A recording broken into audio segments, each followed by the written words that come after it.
Hey. Selalu tersenyum dan berpikir indah. Abang dah. Iya.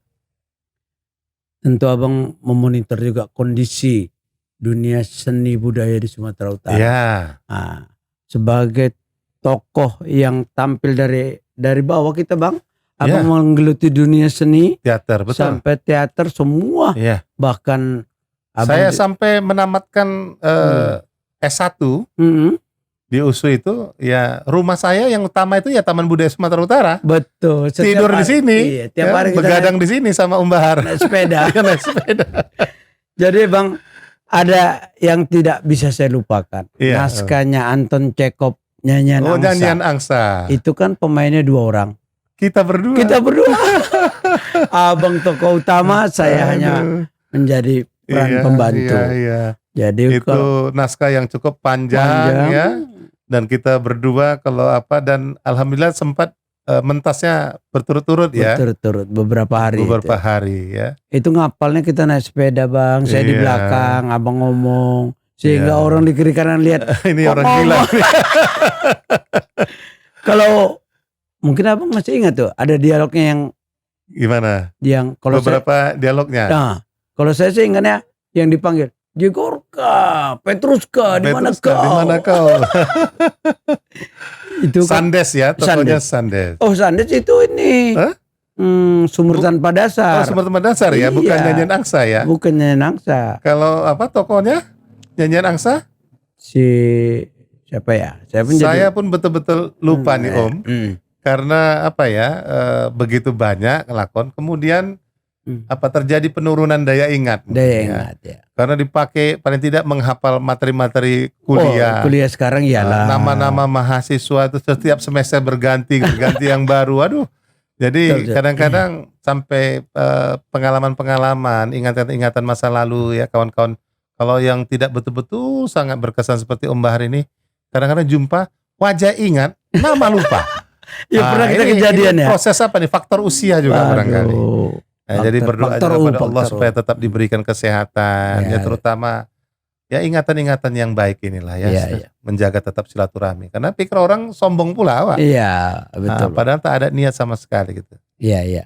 Kadang-kadang merasa malu nih kalau dipanggilnya siapa nih? Nampak panggilannya dari intonasinya kawan akrab ini, tapi siapa namanya lupa kita kan. Tengok mukanya ingat gitu. Iya. Saya ingat waktu kita reuni terakhir. Iya. Teater Nasional. Ulang Teater Nasional. Abang berbisik ke saya, itu siapa ya? Lupa saya. Padahal akrab suaranya, wajahnya, tapi lupa namanya. Betul. Tapi setelah kita ingatkan, ya. Alhamdulillah kembali lagi. Karena memang peribahasa bijak orang tua kita itu lancar kaji karena diulang. Iya. Kemudian pun kalau secara keilmuan, memori yang sudah lama tak diulang, tak di-recall kembali, tak dipanggil ulang kembali, dia ada nama satu teori namanya the lost information theory. Iya. Informasi yang hilang karena dia masuk ke dalam alam bawah sadar. Iya, betul. Tetap adanya itu kan, ingatan-ingatan misalnya wajahnya, tapi ada yang terputus dia, missing link gitu, memanggilnya payah gitu. Mesti butuh bantuan. Betul tuh. Hal-hal seperti itu, itulah perlunya. Memelihara, menjaga silaturahmi. Makanya undangan Om Bahar ini, podcast Om Bahar ini luar biasa. Jadi bolehlah kesempatan Bang, kawan-kawan di teater dulu, di mana Abang boleh sampaikan rasa rindu boleh Bang. Baik, jadi kerinduan saya sangat luar biasa begitu tinggi, tetapi sekali lagi bukan pembelaan diri Om. Masalah waktu pekerjaan ya, tugas-tugas saya sebagai pendidik, kemudian dengan tugas-tugas tambahan yang lain, ini memang membuat waktu seolah-olah 24 jam pun tak cukup gitu ya. Iya. Bahkan alhamdulillah anak-anak sudah berkeluarga, dari 2 orang anak yang ada 1 sudah berkeluarga, 1 masih kuliah dan di Jawa, sehingga berdua saja sama belahan hati itu sama istri di rumah ya. Jadi ini juga yang membuat waktu itu masih bisa lebih lapang ya. Keinginan itu tetap ada, sehingga kalau memang waktu ada, tetap saya akan ke TPSU, misalnya memenuhi undangan, misalnya kemarin reunian, bisa waktu datang-datang. Dan saya sedih, saya ikuti terus perkembangan, misalnya terakhir yang viral kan Kalau tadi Om Bahar tanyakan tentang perkembangan kesenian Sumatera, saya sedih juga ini TBSU katanya akan dipindah. Udah. Oh sudah? Sudah. Ini sedang Jadi, proses. walaupun dalam proses ya. Udah pindah Ke Tapian Daya katanya. Ya, yang di secara administrasi. Secara Ah, administratif udah pindah. Ini sudah saya administrasi. perlu kita ingatkan. Iya. Itu tidak perlu disedihkan saya kira. Itu memang prosesnya sudah harus begitu. Kalau saya tetap sedih karena memang kenangan saya pada dari SMP sampai Yang kita tamat berharap S1 Bang, ya. kenapa tidak sedih saya bilang? Ya. Kita berharap Taman Budaya ini tetap menjadi Tempat tempat berkesenian. berkesenian yang akan Alhamdulillah. dikelola oleh Ya. Kota Madya Medan. Kota Madya Medan. Ini Karena Pemko memang saya Medan. dengar lama dulu ini memang asetnya Pemko ya, Pemko. bukan provinsi. Iya, asetnya Ya. tanah ini milik Ya. Pemko Medan. Kalau tapi begitu bangunan- penawar kesedihan itu ya. Nah, Tapi memang tak bisa dihindari kalau saya memang terus terang sedih karena saya anggap ini sudah Rumah. macam rumah dulu ya. Lebih banyak lah tidur di sini daripada tidur di rumah sendiri Iya begitu. betul. Nah, Om Bahar juga begitu. Iya betul. Nah, Jadi tapi menjadi penawar ya kalau memang tetap jadi gunakan untuk kesenian ya, tinggal dari pengelolaannya dari provinsi menjadi pengelolaan Pemko ya. iya, Tak apa-apa karena kesenian Kota Medan juga iya. ada juga DKM-nya kan, Dewan DKM, Kesenian Medannya. Ya. Dan kita sudah proses semua sebagian besar Ke Tapian Daya. Tapian sana. Daya. Ya. Sekarang kan di bawah pimpinan Pak Rahmat Hadi Saputra Rahab. Itu Nah, beliau ini udah melalui podcast Om Bahar ini juga nanti menyebar ya, bisa ditonton orang, di YouTube segala macam. Saya sampaikan juga ini harapan saya nih ini. Sebagai orang juga dengan kesenian yang sangat mencintai kesenian ini, ya sebagai lembaga ya yang membina kesenian Sumatera Utara ini DKSU nih, di mana Om Bahar sebagai ketua ya sekarang amanah ini, diberikanlah banyak fasilitas bantuan ya. Karena kesenian ini dalam pembangunan juga sangat penting Om. Iya. Saya dari dunia pendidikan ini akademis, kesenian ini paling penting. Karena salah satu indikator ya, intelligent question, kepintaran IQ ya, intelligent question itu IQ-nya manusia itu salah satu indikatornya adalah kesenian, seni. Ya. Jadi hanya orang-orang pintar yang pasti seninya juga tinggi ya. Cinta pada seninya tinggi. Orang-orang yang enggak cinta seni itu IQ-nya pasti tidak akan baik. Iya. Ya. Tidak superior dia, tidak di atas rata-rata ya, bahkan dianggap punya kemampuan yang cerdas itu ya, seperti Einstein kalau dari Indonesianya dulu almarhum presiden kita B.J. Habibie ya. Nah, itu Pak B.J. Habibie juga menghargai kesenian itu luar biasa. Iya. Ya. Dan penghargaan orang-orang kesenian juga untuk almarhum itu juga luar biasa kan. Biografi ya, perjalanan kehidupan beliau itu almarhum juga difilmkan dan kita banyak belajar dari situ. Betul. Ya Mudah-mudahan Bang, ini kita tetap berharap semuanya berjalan dengan baik ke depan. Amin. Nah, perlunya spirit informasi seperti yang dari Abang misalnya, bagaimana sih sebenarnya dunia komunikasi informasi ini bisa mengedepankan seluruh unsur kesenian ini lebih baik lagi. Gitu ya Bang ya kira-kira. Jadi kebetulan saya mengajar perilaku konsumen ya. Karena kajian saya, disertasi komunikasi saya, S3 saya itu dalam bidang psikologi komunikasi, Om Bahar. Jadi saya juga mengasuh mata kuliah perilaku konsumen. Sebenarnya untuk konsumen ya, dalam pengertian konsumen kesenian untuk di Sumatera Utara ini yang harus dilakukan itu kita harus menganalisis ya kerja konsumen kesenian Sumatera Utara ini, masyarakat kita yang senang dengan kesenian itu apa saja. Ada 3 elemen paling tidak Om ya, yang harus kita pahami untuk kita bisa memasarkan kesenian. Pertama adalah elemen afeksi dan kognisi daripada konsumen kita, masyarakat Sumatera Utara kita tentang kesenian. Afeksi itu adalah suka tidak sukanya. Kognisi itu adalah pengetahuan yang dimiliki oleh masyarakat kita tentang kesenian di Sumatera Utara. Ini kita harus tahu dulu sebagai marketing ya, sebagai pemasaran. Kita harus tahu bagaimana sih masyarakat Sumatera Utara terhadap kesenian ini, apa yang mereka suka dari kesenian Sumatera Utara ini. Karena kesenian kita ini kan macam-macam. Kita begitu kaya. Betul. Ini yang harus kita inventarisir dulu ya. Setelah kita tahu maunya, senangnya, pengetahuan bagaimana, baru kita bisa nanti menyiapkan strategi dalam memasarkan kesenian kita ini. Ya. Lalu yang kedua adalah elemen yang namanya perilaku konsumen. Bagaimana sih sebenarnya masyarakat Sumatera Utara ini dalam bertindak, dalam berperilaku terhadap kesenian. Nah, kalau Om Bahar kan pasti memahami, kita dari dulu juga udah marketing, dulu belum belajar nih Om. Iya, iya. Dikasih gratis saja pun tiket, Tak ada yang pun nonton. tak ada mau datang, katanya kan. Nah, padahal kalau yang dari Jakarta dulu masih terkenal namanya Teater Koma itu kan Om. Iya, iya. Norian Tiarno itu kan. Iya. Dia jual tiket mahal-mahal, penuh habis, bahkan tak dapat tiket, orang berebut untuk menonton pertunjukan teaternya. Iya, Nah, kenapa teater kita di sini tak bisa? Nah, karena mereka sudah menerapkan tadi apa yang saya bilang. Mereka sudah melakukan kajian, menganalisis bagaimana elemen afeksi dan kognisi daripada konsumen untuk berkesenian di Sumatera Utara, di masyarakat Sumatera Utara bagaimana. Yang kedua, elemen perilakunya. Ya. Kalau kita di sini senangnya apa, ya? Orang datang apa ya, dibangkitkan, ya, distimulasi dia, dirangsang dengan hal-hal yang dia mau bertindak, mau berperilaku. Motif misalnya ingin tahunya, motif cintanya, motif emosinya, ya, ini dibangkitkan dengan pendekatan budaya, dengan pendekatan kesukuan dan lain-lain sebagainya. Dan ini alhamdulillah saya lihat perkembangan teman-teman di sini ya di Sumatera Utara. Tetap ini saya misalnya tetap mengikuti tuh Pak Pung, Mak Yal kan, ya Pak Pung ya dengan teman-temannya, ya Om Bahar pun saya tengok ikut meronggeng apa.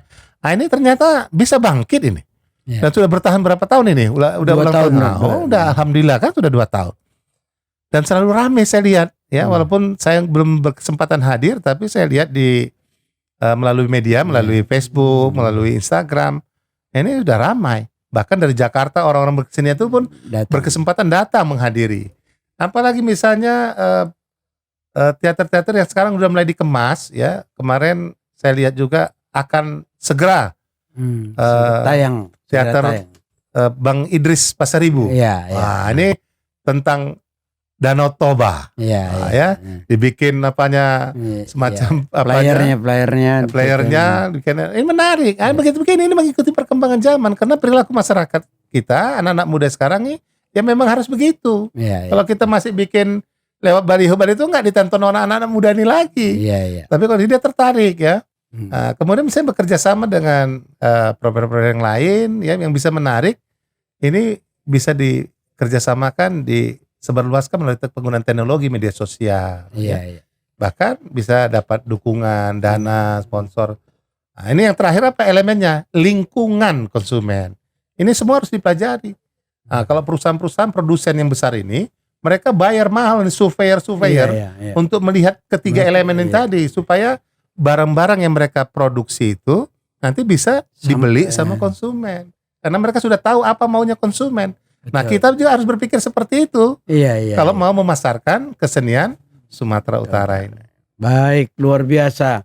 Abang udah memberikan masukan, memberikan inspirasi buat kita semua. Amin. Amin. Jadi orang banyak yang menonton ini, mudah-mudahan terbuka. Ya, dan harus ditutup itu, Bum. Harus dikerjakan secara bersama-sama. Nggak bisa kalau hanya 1-2 orang ya. Jadi para seniman, ayo bangkit. Kita kembangkan kesenian Sumatera Utara. Jadi kerja-kerja Om Bahar sebagai Ketua Dewan Kesenian Sumatera Utara juga nggak bisa Om sendiri. Atau hanya dengan beberapa orang. Harus semuanya terlibat, berpartisipasi. Betul. Membangun negara ini juga begitu kan. Pemerintah ini kalau masyarakatnya nggak mau berpartisipasi atau kurang berpartisipasi ya repot dalam membangun. Betul. Karena apa dari kita, oleh kita, untuk kita Om. Iya betul. Nah, berkesenian juga begitu. Iya baik. Bang Da. Ya. Banyak hal yang mungkin bisa Abang berikan lebih luas, lebih intens. Tapi kita lihat dulu perkembangan setelah pertemuan kita ini. Amin. Nah, insya Allah ke depan Abang jangan waktunya ya. Waktunya.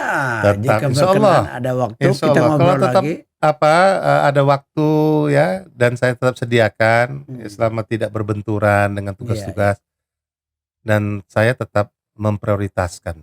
Ya, itu kan luar biasa, Bang. Ah, Ini kan salah satu ilmu komunikasi ya, Bang ya. Satu Iya. informasi memberikan kepada khalayak ramai Iya, bahwa pada suatu hari nanti kita memang harus semuanya bersatu ya kan untuk Iya. membangkitkan khususnya dunia seni Iya. di Sumatera Utara ini. Iya.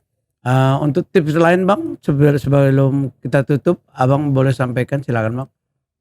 Baik, mungkin tips yang bisa saya berikan dalam perspektif keilmuan yang saya miliki ya, kompetensi saya adalah membangun konsep diri. Ya.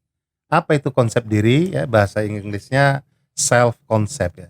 Konsep diri ini adalah ada pada diri kita setiap manusia. Konsep diri ini diperoleh dari hasil komunikasi yang kita lakukan dengan manusia lain dan lingkungan kita. Jadi Om Bahar punya konsep diri, saya juga punya konsep diri. Para kru di sini, di krunya podcast Om Bahar ini juga punya konsep diri. Setiap manusia punya konsep diri. Konsep diri ini diperoleh dari mana? Dari hasil komunikasi yang dilakukannya dari sejak kecil sampai hari ini, bahkan sampai berikutnya dengan orang lain dan lingkungannya. Inilah membentuknya. Apa itu konsep diri? Dijadikannya sebagai landasan dia untuk dapat merespon, berkomunikasi, menjawab dengan orang lain dan lingkungannya. Iya. Jadi harus dibangun konsep diri yang positif. Iya. Nah, ini banyak sekarang konsep diri kita ini yang negatif. Ya, kalau bahasa milenialnya banyak yang minder, ya, kurang pede, nggak Iya, percaya diri. Hari ini nggak boleh jadi warga negara Indonesia, lebih khusus lagi jadi warga negara Sumatera Utara, warga Medan ini harus punya konsep diri yang Iya, positif. positif. Ya, Ah. jangan minder, jangan nggak pede. Tunjukkan bahwa kita ini punya kelebihan, kita Betul. punya prestasi, Ya. berbuat yang terbaik, berlomba-lomba dalam berbuat kebaikan. Ya, nggak ada manusia yang sempurna.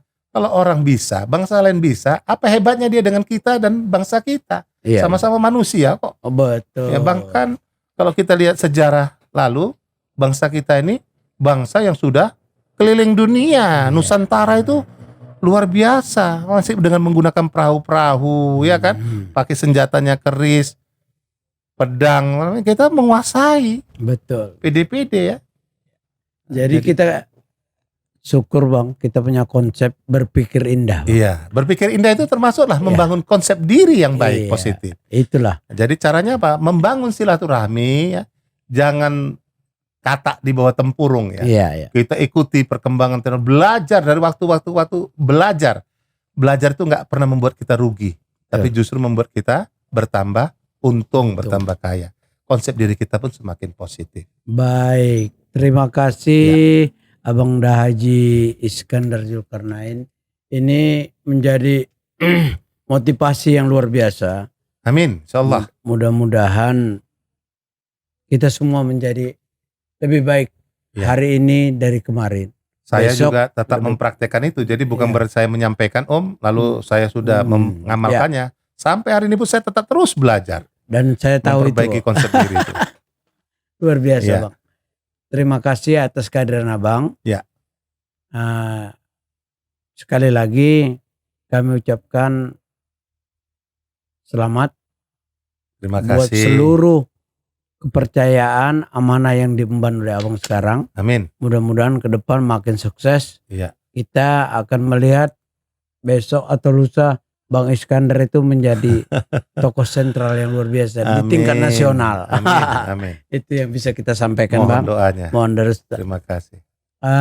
Sekali lagi, Bang, kami dari podcast juga menyampaikan bahwa hari ini adalah semangat baru.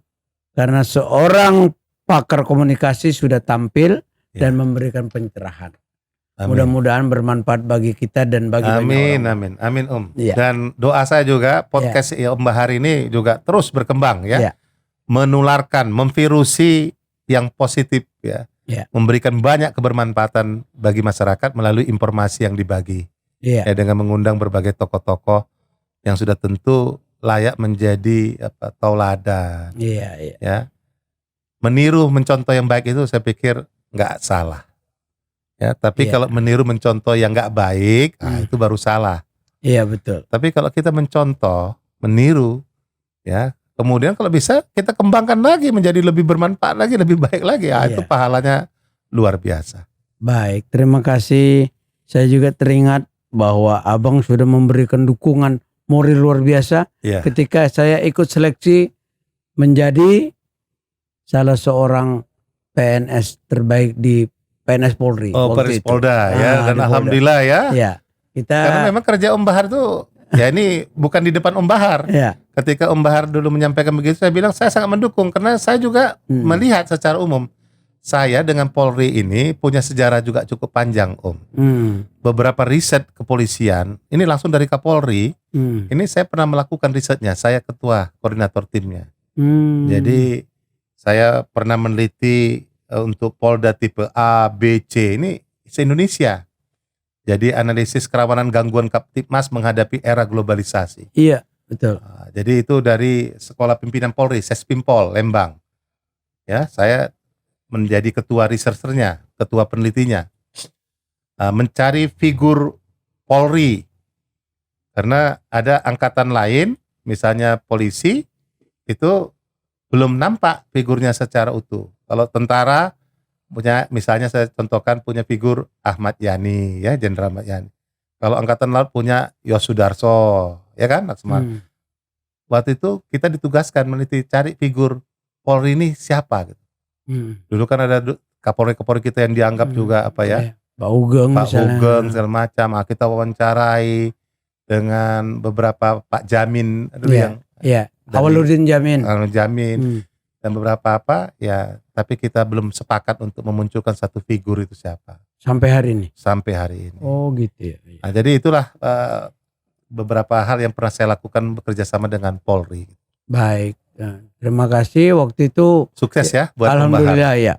Ya, Karena memang kerja-kerja seperti Om Bahar ini di kehumasan jarang sekali kita kerja ya. di kehumasan. Ya. Ya, Alhamdulillah. kehumasan. Abang memberikan support dan pimpinan waktu itu ASDM di Polri memberikan kita kesempatan dan mendapat prestasi, ya masuklah 5 besar. 5 besar. Ya, mudah-mudahan ini menjadi dari sekian puluh ribu Sudah PNS. kelas nasional itu Om. Iya betul. Luar biasa. Itu yang membuat saya termotivasi untuk selalu mencari kreativitas dan Amin. mudah-mudahan Saya ini, dukung dan saya doakan terus Om Bahar. Ya, terima kasih Bang. Mudah-mudahan itulah nuansa pertemuan kita yang mungkin kita rencanakan sejak berbulan-bulan, ya. akhirnya hari ini kita Terlaksana. terlaksana. Dan waktu juga ini. Waktu juga ya. Karena memang waktu tak bisa diubah Om. Ya, jadi kita harus betul-betul menghargai waktu. Ya. Merugilah orang-orang yang tak menghargai waktu. Iya, wal asri. Wal asri. Iya. Terima kasih ya Bang Da. Ya.